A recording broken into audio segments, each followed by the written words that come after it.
Hi Virgos, thanks so much for tuning in. I'm Astrogirl, looking at April 4 through April 10. And this week, some very important news in that there are some changes occurring with Venus and Mercury, the two personal planets of the zodiac. Venus is moving into Aries, which means that the love relationships and financially things will come hard and fast at us.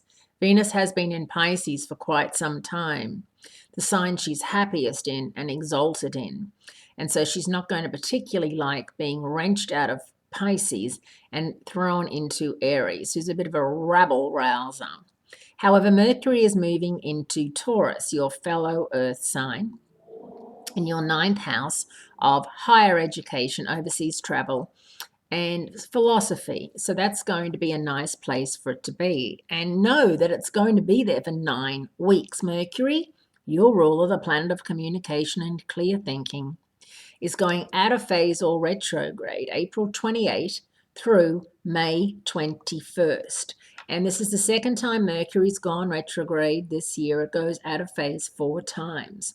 So, it's going to be out of phase another 2 times after this, which is annoying to say the least. If you've got travel planned, you are going to definitely have travel delays coming up.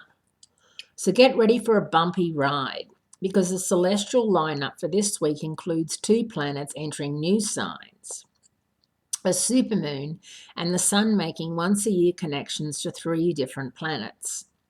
Tuesday, April 5, is both busy and exciting because the Sun and Saturn offer the gift of an inspiring fire trine, and then Venus and Mercury both switch signs. Now, Venus is not at its ever-loving best in Aries. That me first type of energy just doesn't work. And for you, it's your 8th house of joint resources and intimacy. Now, money and sex are the 2 biggest reasons relationships fail, especially when I see clients come in and it's usually that someone spent way too much money or someone's lost all the money that the couple had, or someone's not paying their part of what they said they would pay. And, that can lead into people sleeping on couches and separate bedrooms and all that sort of thing because people get so upset. It's very important that you keep money and sex separate if at all possible. But when you're living under the same roof and you have joint bank accounts and, you happen to glance over at other people at your lover's bank statements or credit card receipts, which I know a lot of people do, even though it is a breach of security, it does cause a lot of trouble. So that is where you're going to probably find the most issues with loved ones. Mercury moving into Taurus is actually a good thing. It's a good stable energy, and you should be able to get some things cleared up.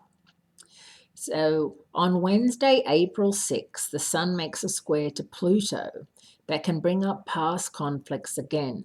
However, the tide will turn on Thursday, April 7, with the arrival of the Aries new moon, and that's once again in your 8th house of joint resources and intimacy. Be sure to circle this date on your calendar because this new moon carries the best energy of the year to initiate any kind of project over the next 2 weeks.